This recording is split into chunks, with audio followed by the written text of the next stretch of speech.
If you're looking for a live action show with a side of audience participation, this next one might be your ticket. Alton Brown Live Last Bite is coming to the Paramount Theatre this Saturday, March 29th. He's on the road making his way here, and I caught up with him somewhere around New Hampshire. All of my tour shows are what I like to call culinary variety shows. So there's a lot that goes on. There's crazy food demos, there's comedy, there's a lot of audience interaction, there's live music. So it's hopefully a little bit of something for everybody, whether you're a food fan or not, actually. This show is a little bit different.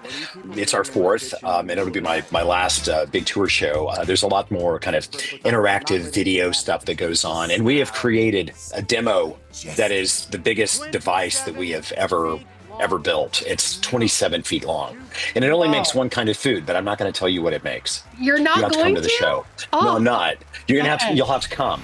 Let's just say that we always feature a really big homemade device in the second act. This time it's bigger, and it's also going to include an audience competition, if you will. Culinary competition seems to be all the rage these days, so I decided to get on the bandwagon. Oh my gosh, this tease, I like it. And so you mentioned this, but it really is going to be your last tour? This is my last tour. I'm not saying that I won't perform live anymore, but it'll be much smaller, like club datey kind of things. This whole thing about living on a bus for 13 weeks, not as glamorous as it looks. Not as glamorous as it looks. I'm getting a little old to bounce down the road all night long, which also sounds glamorous, but isn't. So yeah, this will be it for me. Okay, fair enough. So everyone has to go and check you out. Any fun fan stories that you can tell us about from your past tour?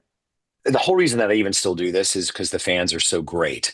At the live shows, there tends to be a lot of high spirits, which sometimes mix with liquid spirits in certain audience members to produce conduct that is probably unusual for them. And there have been a few cases of interesting things. I had a nice little old grandmom a while back who decided after several drinks and coming up on stage that she was just going to keep her hand on my butt for the entire second act of the show, which threw me off my game a little bit, I have to admit, being that, she was older than my mom. But hey, I'm sure she had a good time. Whether she remembered it or not, I don't know.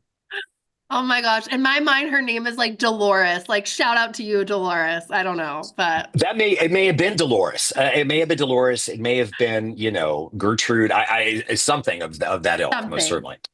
Yeah. Oh my gosh. Well, one thing that you always give us through your cooking shows and books is the connection between science and cooking in such a fun way. Has that always been your intention and your passion with that? It was originally my intent for no other reason but that I wanted to be a better cook. And I'm not naturally a very good cook, but if I can understand the science behind something, then I can cook it 9 times out of 10. But what I really like doing is I like making that discovery and then sharing that discovery in a way that is entertaining for people. Hopefully, there's a lot of science in this new show. Last Bite is more like my show, my Food Network show, Good Eats, than probably anything I've done from the science side of things. There's a lot. We deal with thermodynamics. We deal with steam. We deal with all kinds of things in this show. For me, it was first a necessity, and then it became kind of the pillar of my storytelling from a culinary standpoint. Gosh, so amazing. And it's cool to hear you say that you don't consider yourself a good cook or a chef. I don't know. I'm not. I am not. There are people that have that natural ability, and I'm not one of them. I'm not. My wife can cook anything. She just cooks. Me, I can't do it. No. Okay. Do you have a must-have though, like food, or it can be anything while you are on tour? Whiskey. Whiskey. Whiskey. And my favorite thing to cook are eggs. And there's an egg demo in this show, which is gosh darned expensive these days. I was going to say eggs. Wow, you're really going there. Yeah, we're really going there because it's my favorite thing to cook. It's always been eggs. So I do get to do some of that. But on the road, I eat as little as possible because I'm terribly afraid and paranoid of food poisoning. So I don't eat much. Hence the whiskey. Well, there you go. So, but what about any junk food? I mean, if you're not on tour and you're not worried about, food poisoning, is there anything that is your go-to?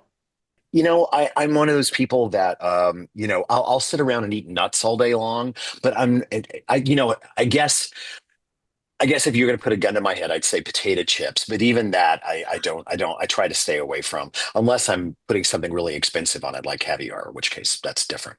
Oh my gosh, you're a healthy guy. Okay. No, God, I'm not. I'm I thought you were not. going to I say just don't. Cheetos. I don't have a taste for it. My Oh. wife can. My wife will come home with like she'll come to bed with like orange hands. I'm like, I know where you've been. I know where you've been. I know. I mean, I She have a likes long, Cheetos. long list of what I would do. Yes. Okay, if I have one, if I Okay, have thank one, you. it's mint chip ice cream. Every container of mint chip ice cream is a single serving container. I'm Yes, serious. I can sit down and eat a half a gallon. I And the completely only thing that I agree. do to make myself feel better is that in America, that's usually half air. So I've got that to kind of assuage my guilt. But yes, I have an ice cream problem. I have not allowed ice cream on the tour because Oh. I would get off of the stage every night and just take a half gallon of mint chip. So I'm trying to be good. Finally, I knew if we waited, we'd get a favorite junk food out of him, potato chips and mint chip ice cream. And remember, you can see Alton on tour one last time this Saturday at the Paramount Theatre with shows at 2:30 and 7:30.